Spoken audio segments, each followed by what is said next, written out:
Pennsylvania and Georgia may choose America's next president.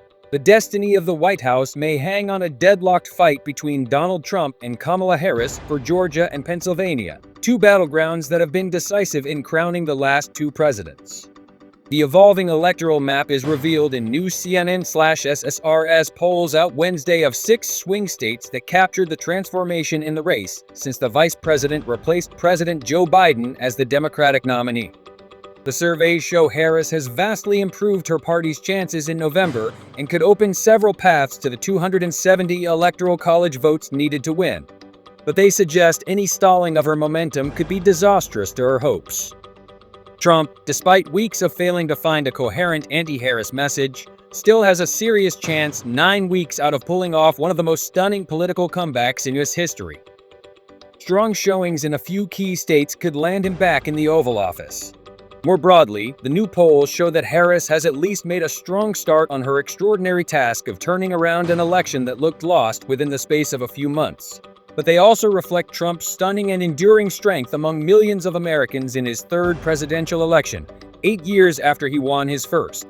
A tight race after a turbulent summer. In Wisconsin, likely voters back Harris by 50% to 44% for Trump. In Michigan, the vice president is up 48% to 43%. In Arizona, the former president is ahead 49% to 44%. There's no clear leader in Georgia and Nevada, where it's 48% Harris to 47% Trump, or in Pennsylvania, where they are even at 47%. The polls represent a snapshot of the current moment after a tumultuous political summer and shouldn't be seen as a prediction of what will happen in November. But they help explain how the fight for the White House could unfold in the next 2 months, underscore the strategic decisions facing both campaigns, and pinpoint the current strengths and weakness of each candidate. For instance, across 6 states, Harris now trails Trump by only 8 points on average on who is most trusted on the economy, a significantly lower deficit on the issue that matters most to voters than the one suffered by Biden in earlier polls. The picture of a finely balanced contest is also a reminder of the critical nature of next week's debate between Harris and Trump, one of the few scheduled events in the final months to November that could again turn the race upside down. Harris is building a blue wall, but will it be sufficiently broad?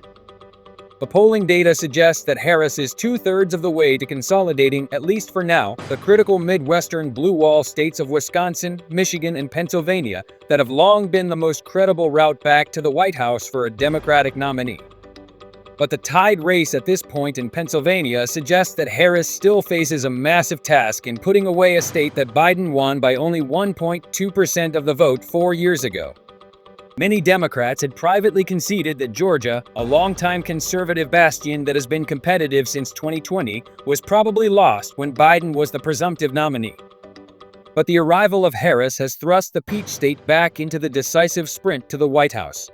Both candidates have already made multiple visits to Pennsylvania and Georgia especially.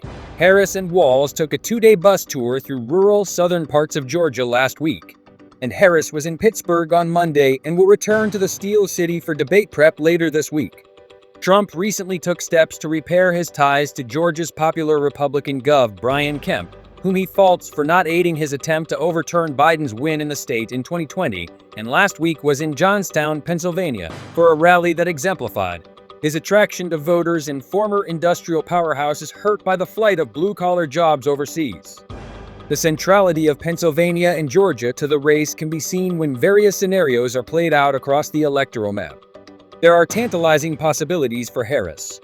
Assuming each candidate holds all states solidly in their columns, Harris could win the presidency by pairing Wisconsin and Michigan with a Pennsylvania victory and one electoral vote from anywhere else. But Trump also has a simple route map back to power. If he wins North Carolina, another swing state not included in these surveys that has gone Republican ever since 2012, he could win a second term just by taking Pennsylvania and Georgia. In this case, it wouldn't matter how he performs in Wisconsin, Michigan, Nevada, or Arizona. Pennsylvania and Georgia have been critical bellwethers in recent years. In 2020, Biden captured each battleground and won the White House. In 2016, Trump beat Democrat Hillary Clinton in each state on the way to his shock election victory. This year, Harris needs to drive out strong turnout in the cities like Philadelphia, Pittsburgh, Atlanta, and Augusta, especially among minority voters. She is also targeting a strong performance among voters in the suburbs of these and other cities. The CNN/SRS polls show the vice president already has double-digit leads among female likely voters in both states, no doubt helped by being a stronger messenger on abortion than Biden, which the data also shows. Trump is always strong among white male, white non-college educated, and rural voters. One of the obvious goals of the Harris campaign, as can be seen by her trips with vice presidential nominee Tim Walz to rural areas, is to try to trim some of the Republican nominee's margins in districts where he runs most strongly. Implications of Harris's fresh candidacy. One of the most interesting questions at this stage of the race that is also impossible to answer is whether Harris's rise still has some way to go, and whether she has not just unified the Democratic base, but is also making new inroads among moderate Republicans and independent voters. Another development to watch in coming weeks is whether her apparent strength in Wisconsin and Michigan in the new CNN polls is a harbinger of similar strength to come in Pennsylvania. But if Harris's ascent has already peaked, these polls underscore just how close Trump may still be to a second term. A narrow loss by Harris in Pennsylvania that hands the ex-president the White Houses would cause second-guessing among Democrats at her decision to pass on the state's governor, Josh Shapiro, who won it by nearly 15 percentage points in 2022 as a running mate.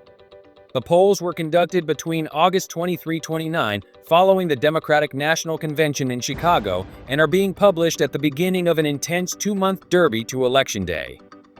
They represent some of the most comprehensive overviews of the race in the swing states that will decide the election that have yet emerged.